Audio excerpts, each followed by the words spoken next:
Welcome to my channel once again. I'm going to teach you English and Luganda. English and Luganda. English and Luganda. Good morning. Good morning. Good morning. Wasuze otya. Wasuze otya. Wasuze otya. Good afternoon. Good afternoon. Good afternoon. Wasiibye otya? Wasiibye otya? Wasiibye otya? Good night. Good night. Good night. Sula bulungi. Sula bulungi. Sula bulungi. My name is Mary. My name is Mary. My name is Mary. Erinnya lyange nze Mary. Erinnya lyange nze Mary. Erinnya lyange nze Mary. I live in Uganda. I live in Uganda. I live in Uganda. Nze mbeera mu Uganda. Nze mbeera mu Uganda. Nze mbeera mu Uganda.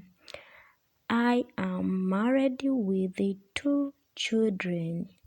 I am married with 2 children. I'm married with 2 children.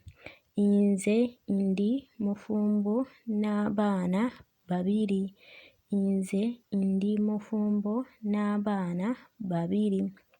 Nze ndi mufumbo n'abaana 2. A boy and a girl. A boy and a girl. Omulenzi n'omuwala. Omulenzi n'omuwala. Our house has a living room. Our house has a living room. Our house has a living room. Our house has a living room. Ennyumba yaffe erina eddiiro. Ennyumba yaffe erina eddiiro. Ennyumba yaffe erina eddiiro. The house also has a kitchen.